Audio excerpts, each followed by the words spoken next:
Good morning, friends. Today, my friends, is Friday, December the 5th, 2025, and the time now is 7:25 a.m. So, friends, I want to talk about Donald Trump, the President of the United States of America as a country, as a government, as a state, and as a people.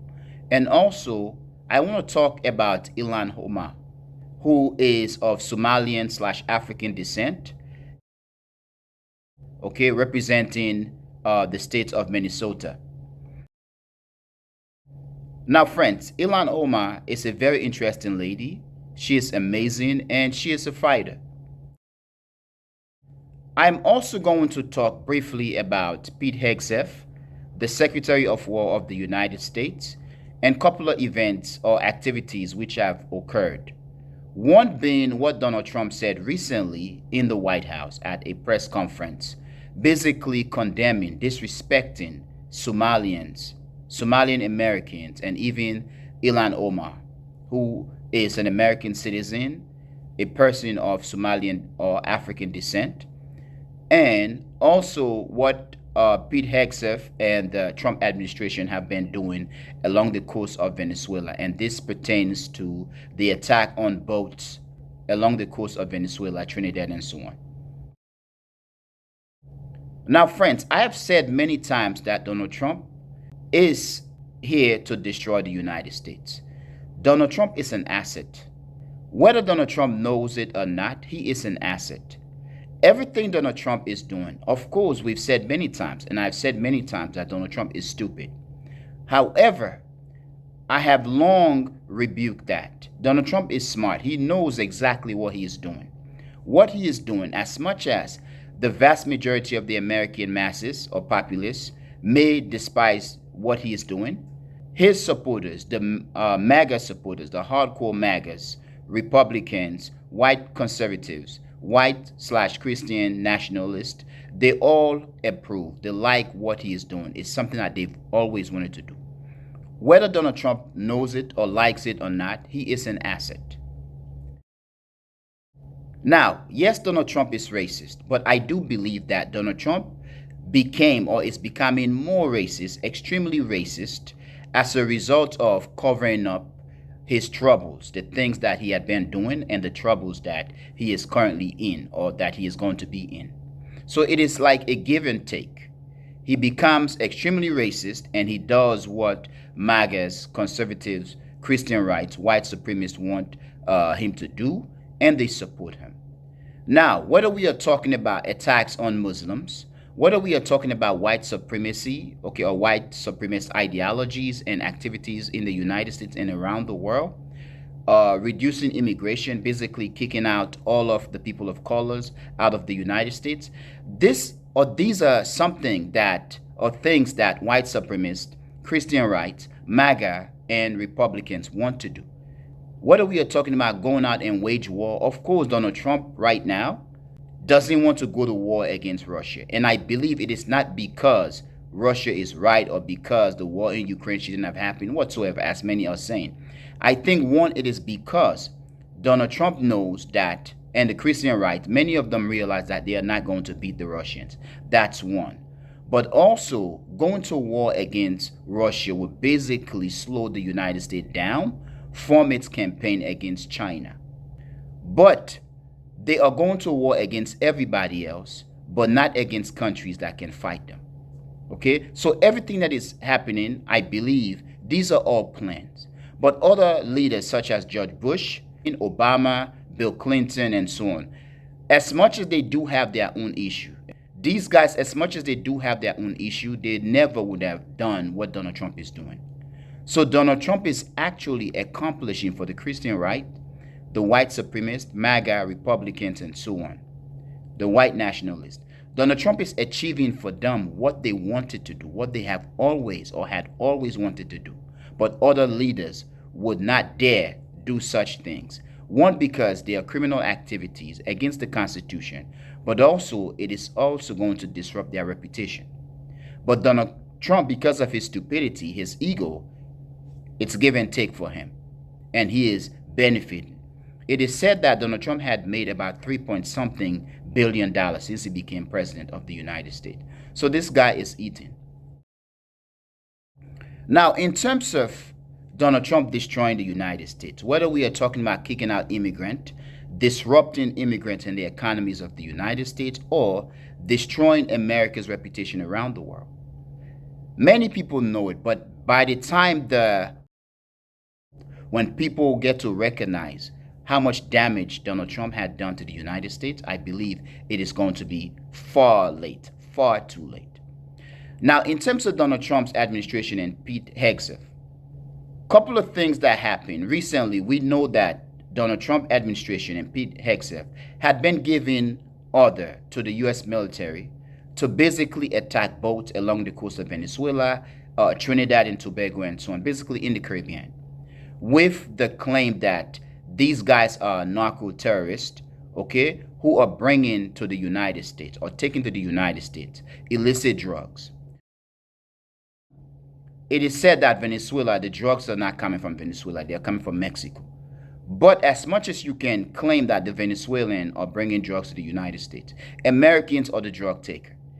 I believe instead of just attacking the drug bringers, the developer, try to work the psyche of your people. Try to treat your people, okay? Give them the counseling that they deserve and the financial, economic, and employment benefit that Americans deserve so that they do not get to become depressed and turn to drug as a means to heal their issues, okay? So it is all foolishness. But recently, it is said that Pete Hegseth gave an order for the U.S. military to attack a boat in the Caribbean, basically bomb the boat. The boat was exploded and people died. However, there were some people who were alive, who survived, and they were clinging to their life. And Hegseth reordered a re-attack, basically with the notion that there should be no survivor. You attack the boat, people have died, and you have the others who are basically clinging to life. What you're doing is say, go and kill the survivors. Many are citing, and I'm talking about prominent observers and scholars and commentators on international relations, government, laws, international laws, and all of the various topics of our global relations and interaction among people, culture, countries, and so on, and government.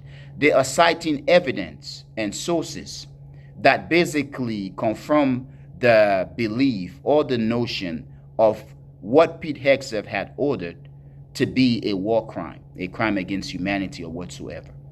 Now, these guys, it is said that these boats, even if they were narco boats, they were never going to be able to reach the United States. In fact,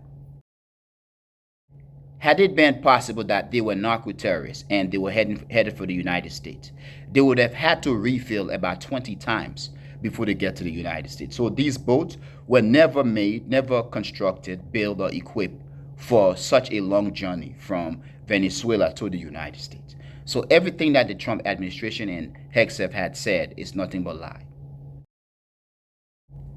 Now, friends, in terms of the thing that happened recently in the White House, and I'm talking about a press conference, the president of the United States, Donald Trump, attacked Somalians and Somalia, basically stating that Somalia is not even a country. It is a place where a bunch of people just walking around and killing each other. Somalians ripped off that state for billions of dollars, billions, every year, billions of dollars, and they contribute nothing.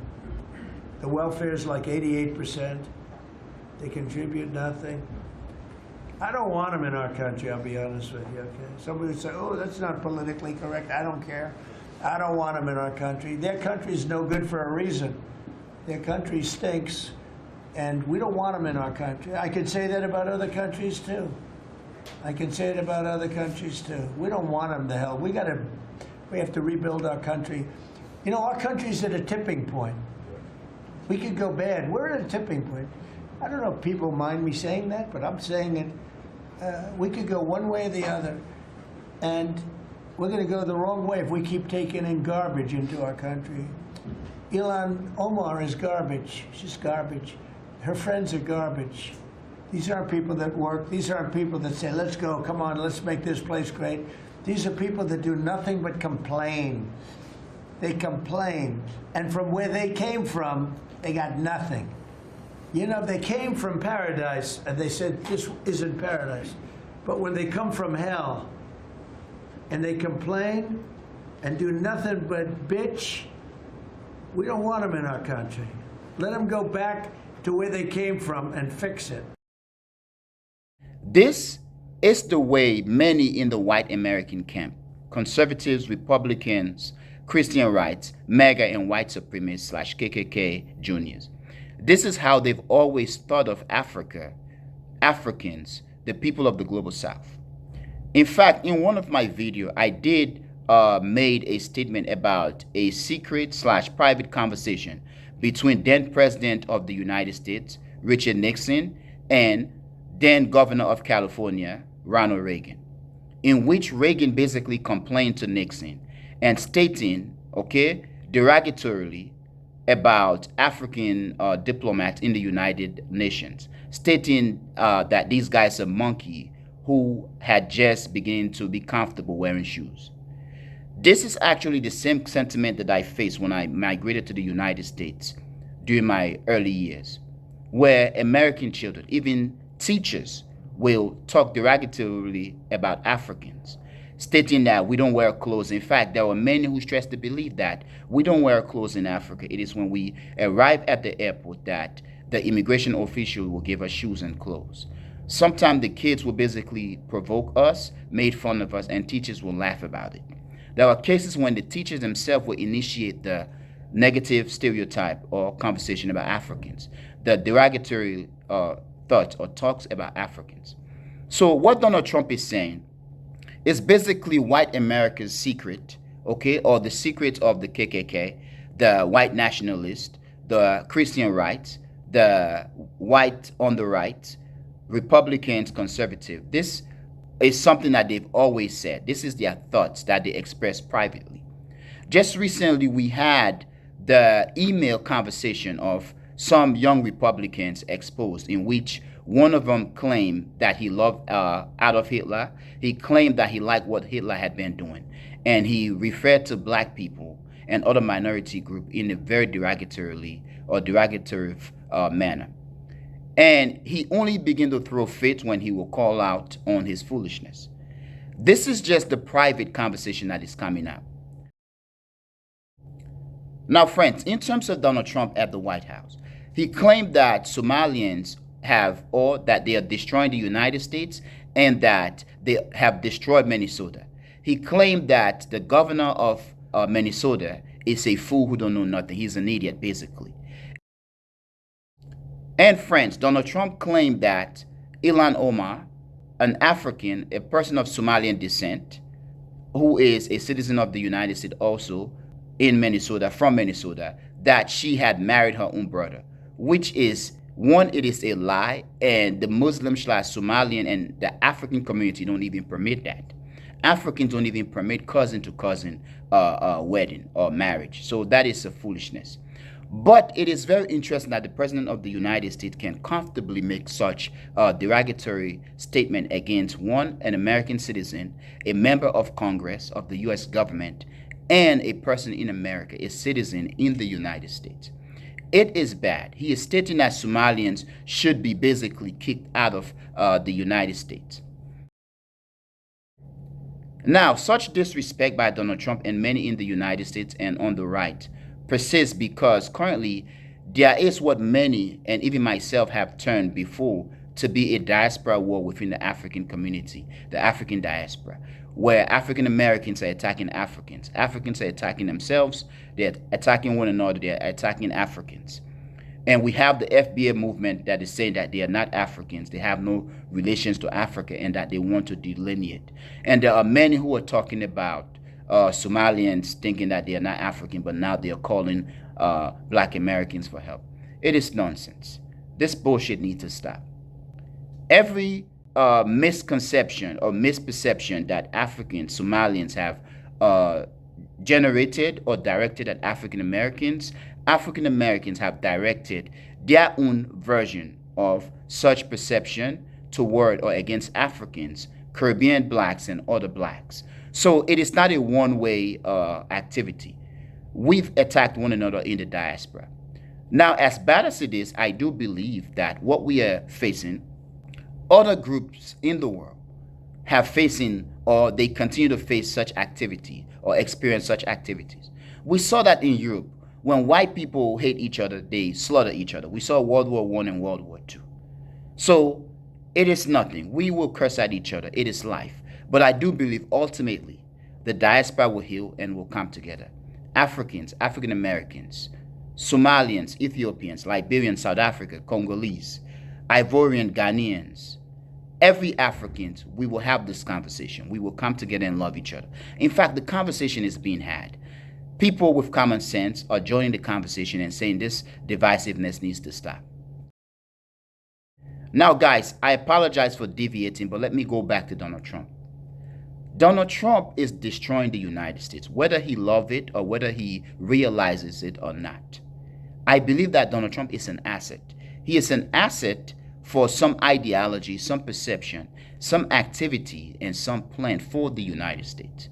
There are many who will cite Project 2025 as an example of Trump being an asset and the plans of what Trump is currently administering or enforcing and what he wants to achieve for the United States.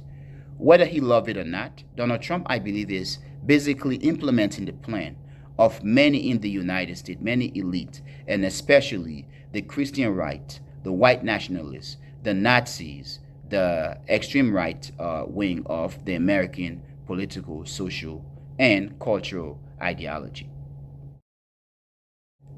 Now, friends, in terms of Donald Trump going at Somalia, I do believe that every African country, every other African country and group, every other group of black people in the world, the black African diaspora, and every other minority group in the world, in the United States, must be prepared for impact. Because ultimately, automatically, Trump is going to come at them. Now, for Somalians, I do believe that it is not so much because they are African. It is part of it, but they are Muslim. It is African Muslim. Going at Somalia and the people of East Africa, a place where the Muslim religion is much stronger, that is a Christian nationalist and Christian right ideology that Donald Trump is implementing. It is interesting, the guy who is now trying to kick out Somalians and other Muslims from the United States, who wants to kick out Africans and other black and minority immigrant group from the United States or out of the United States, wants to go to Nigeria to bomb Nigeria to quote unquote protect Christians, which is bullshit, wants to go to the Caribbean to destroy Venezuela, to attack Venezuela and basically implement regime change. What Donald Trump is doing, it's going to backfire ultimately. People are going to realize the damage that Donald Trump is causing and that he may have caused for the United States and the West. However, it is going to be too late. I believe in the future, as much as Donald Trump is kicking out immigrants, in the future, the United States will be calling, begging for immigrants to return. Because immigrants do make a very significant part of America's economy, America's interest, America's reputation, America's social, political, ideological, cultural fabric. Donald Trump is basically destroying the very foundation of America's self. It is bad. However, friends, for my Somalian brothers and sisters, my African brothers and sisters, please, you guys are strong people. Continue to be strong. Pay attention to what is happening, but don't give Donald Trump too much of your time. Just pay attention to what he is doing. Prepare for impact. Brace for impact. Prepare to defend and protect yourself, your family, and your people. Donald Trump is a dumbass. The world knows about it. MAGA Republican people of the far right, as much as they condone what he's doing, they know about what he's doing. America knows about what Donald Trump is doing and who he really is. But I do feel for my brothers and sisters of Somalian descent in the United States, in Minnesota, and all over the United States. I feel for my brothers and sisters of Haitian descent, of Liberian descent, and of every other African immigrant group descent. And also, my brothers and sisters of the immigrant descent, whether we are talking about of Asia, South Asia, the Middle East, Africa, Latin America, the Caribbean, Hispaniola, Polynesia, and so on and so on and so on. For my sister Ilhan Omar, she is a strong lady. I watched yesterday an interview with Joy Reid. Ilhan Omar is so calm. She is so amazing. She is interesting, man. This lady is smart. She knows how to compose herself. Continue to be the very example of Somalian and African greatness and African and Somalian solidarity and calmness. Make us all proud. But please know that Donald Trump is basically doing something that will backfire against him and against the United States. Now, friends, please tell me what you think, and I really want to know what you think. However, friends, I am going to end here. I want to thank you for being a member of the Echoing Voice community, my friends, but most especially and most importantly, or most important, my friends, I want to thank you a lot for watching the Echoing Voice. Peace, my friends. Peace.